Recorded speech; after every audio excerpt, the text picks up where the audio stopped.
Itunya lagi. Fa'in azaza, tak lalu juga. Azra arkana salat ala qalbi. Tak lalu juga bagaimana? Udah tapo jam mata ni. Hadirkan seluruh rukun salat di dalam hatinya. Udah koma, tapi telinga masih mendengar suara azan. Allahu Akbar, masih ada suara azan. Maka dia mesti salat di dalam benak dan pikiran dia. Itulah namanya salat di bawah alam sadar. Kojokanlah di situ. Walaupun nanti setelah sehat mana tahu datang keajaiban, datang ini dari Allah Subhanahu wa taala, karomah dan sebagainya, hidup sehat walafiat balik padahal sudah nak mati, wajib dia qadha balik. Yang dia kojokan salat di bawah alam sadar ni tadi. La tasqutu anhu minas salat. Tak putus bagi dia kewajiban salat. Sampai segitunya lah. Sampai kita tak sadarkan diri sudah qoma tapi telinga masih mendengar suara azan, laksanakan salat di pikiran dan benak dia serta hati dia. Di bawah alam sadar lah kewajiban Allah. Sami'allah. Allah.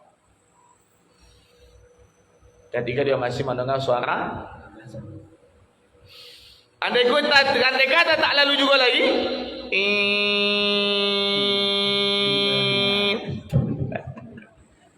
Tak lagi dah. Inna lillahi wa inna ilaihi raji'un. Berpulanglah ke rahmatullah.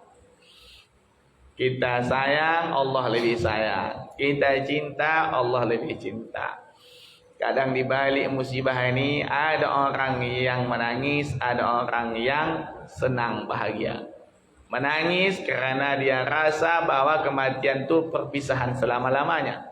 Senang bahagia dia lihat bahwa almarhum ini sampai wafat orangnya soleh. Maka dia akan di dalam kehidupan yang berbeda dengan penuh dengan ketenangan. Kita akan lantaran satu sisi kita dengar tentang alam barzah ini kan menakutkan, itu kadang kita ni takut mati. Tapi satu sisi nanti kalau kita tahu bahawa alam barzah pun ada taman surga, maka itu dari perlu kita beli kitab Ar-Ruh tu. Tahu kita bagaimana kehidupan orang setelah mati. Apakah orang setelah mati saling mendatang-datangnya, saling bertandang-tandang? Masih saling bertandang orang tu, Pak. Saling bertandang, maka disebut kampung halaman. Itulah kampung orang tu, tapi alam yang berbeda. Nah ini.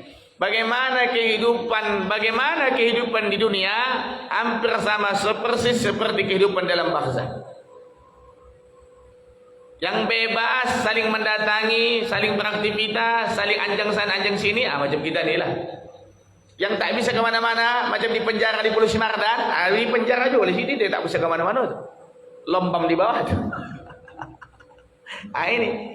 Macam ada orang lombang penjara dunia ni, begitu juga lombang penjara di akhirat, tak bisa kemana-mana dia, tak bisa tajamnya marah bukan nabi yuka, ontoklah di situ, tak bisa tak bisa bertandang. Kalau kita yang bisa pula menjawab, maka itu disebut dengan adanya alam barzah tu taman surga, ada lembah neraka. Inilah namanya kampung halaman tu. Ya. Cuman kan memang kenapalah sulit kita memberikan suatu pernyataan yang konkret, yang valid tentang kehidupan alam barzah kecuali hanya riwayat-riwayat saja. Kenapa? Karena pertama kita tak pernah ke sana, yang kedua orang dari sana tak pernah mengkasih tahu kemari.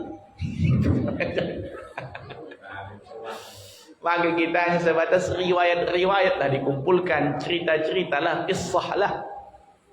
Itunya pula kan, tak tahu nak ke sana. Yang dari sana tak tahu nak kasih tahu. Cuma mana kehidupan kampung halaman alam barzah. Dah, ini adalah yang kedua, yang ketiga rukun solat. Begitulah caranya. Bukan serta-merta ambil posisi langsung solat duduk. Sekali mampu berdiri. Kita lah tahu. Tapi kalau seandainya rasa-rasa mampu, tapi rasa-rasa tidak, timbang membahayakan, maka lebih baik solat duduklah. Karena jemaah begitulah semalam tu, solat berdiri paksakan ibu ni. Karena ada yang satu ibu ni bercakap, ibu kalau selagi mampu berdiri, tak boleh ibu duduk katanya pula. Ibu ni itulah tadi was-was dia, ada kadang mampu dia berdiri, kadang setengah tak. Ini dia yang tahu kondisi dirinya kan, dipaksakannya berdiri. Habis assalamualaikum imam, assalamualaikum langsung tak kapak terus. Sakit terus dari tulang belakang. Kita kan tahu, tak usah pula paksakan. Ya. Dah. Masuk kita rukun rabi, rukun yang keempat, qiraatul Fatihati, membaca Fatihah. Ini yang paling harus kita pahami bersama. Rukun Fatihah, rukun yang keempat dalam salat Fatihah disebut dengan rukun qauli. Wa yajibu fi kulli raka'atin sawa'an kanat as-salatu fardan aw naflan 'ala al-imam wal ma'mum wal munfarid. Wajib setiap rakaat baca Fatihah, baik itu salat wajib maupun salat sunat. Baik itu kondisi imam, salat sendiri maupun makmum, wajib baca Fatihah. Salat wajib maupun salat sunat, kalau seandainya tak baca dia tak sah. Imam, makmum dan salat sendiri. Ini Syafi'i. Imam, makmum, salat sendiri. Di luar dari kalangan selain Syafi'i seperti Malik, Hambali dan Hanafi, dalam berjamaah yang hanya wajib imam. Bacaan makmum ditanggung oleh imam. Itu Hanafi, Maliki dan Hambali.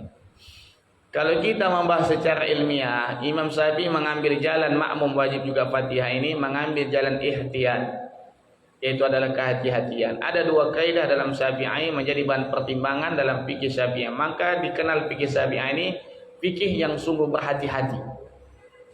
Pertimbangan itu dua. Apa? Pertama adalah ihtiyat, kehati-hatian. Yang kedua ihtimal, kemungkinan-kemungkinan. Kenapa kemungkinan-kemungkinan? Begini. Dua riwayat itu terdapat tentang yang dipakai oleh Hanafi, Maliki dan Hambali seputar bahwa imam menanggung bacaan makmum. Riwayatnya ada. Dan itu dipakai oleh tiga mazhab tersebut, bahwa imam menanggung seluruh bacaan imam. Sedangkan riwayat menyebutkan wajib baca Fatihah juga ada, yaitu adalah la salata liman lam yaqra bi Fatihatil kitab. Tidak sah salat kalau tidak baca Fatihah. Tidak sah salat seseorang kalau tidak baca Fatihah. Hadis ini unsur ihtimal, unsur kemungkinan-kemungkinan dalam hadis ini.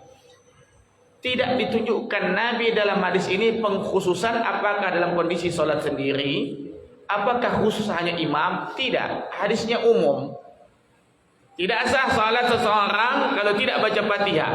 Maka indikasinya bisa jadi imam, bisa makmum, bisa salat sendiri. Asal tak baca Fatihah, tak sah. Karena hadisnya umum. Tidak diperuntukkan ini hanya untuk imam saja. Tidak diperuntukkan untuk salat sendiri saja. Cuman hanya untuk diperuntukkan umum. Tidak sah salat seseorang kalau tidak baca Fatihah. Karena ada unsur ihtimal, kemungkinan bisa jadi hadis ini yang berlaku hanya untuk imam dan salat sendiri, dan mungkin juga berlaku juga untuk makmum. Karena ada unsur ihtimal, maka timbullah ihtiyat, kehati-hatian. Maka Imam Syafi'i dalam fatwanya makmum juga wajib baca Fatihah. Dalil yang kedua mengkuatkannya adalah ketika Nabi salat berjamaah, tahu-tahu datang sahabat di belakang Nabi juga baca ayat, sehingga membuat Nabi terganggu ketika baca ayat disebabkan sahabat di belakang juga baca ayat. Selesai salat Nabi mengatakan, manil qail, siapa di antara kamu tadi baca ayat di saat aku baca ayat? Lalu beberapa sahabat tunjuk tangan. Lalu Nabi katakan, apakah sepanjang setiap salat begini kamu buat? Iya ya Rasul, kata para sahabat. Berarti selama ini sahabat sebagian di saat imam baca ayat, orang itu juga baca ayat. Datang kata Nabi Muhammad SAW, jangan kamu ulangi lagi. Jangan kamu ulangi lagi kecuali membaca Fatihah, kata Nabi. Illa bi ummil kitab. Jangan kamu ulangi lagi baca surah kecuali baca Fatihah. Berarti di sini Nabi untuk menekankan sahabat tetap baca Fatihah. Berarti makmum mesti baca Fatihah. Riwayat inilah dipakai Imam Syafi'i memperkuatkan pertimbangan ihtiyat dan ihtimalnya dalam hal menentukan hukum apakah makmum wajib baca Fatihah. Syafi'i wajib. Itu yang lebih ilmiah yang dipakai oleh Syafi'i. Tapi kalau seandainya pula tiga mazhab, orang itu tak ada, diam saja udah sah. Udah imam menanggung itu. Tapi begini, ada nanti dalam bab-bab yang tertentu nanti alasan-alasan yang konkret dijabarkan oleh para ulama kalangan Syafi'i kenapa makmum ini wajib membaca Fatihah. Ada alasan-alasan tertentu. Di antara alasan tertentunya adalah yang pertama, yaitu adalah andai katalah ternyata kalau seandainya dipadakan bacaan imam untuk menanggung seluruh bacaan makmum, ya kalau seandainya bacaan imam itu lepas bacaan, kalau Fatihahnya menyalah, apakah dapat menanggung salat makmum? Ini menjadi masalah.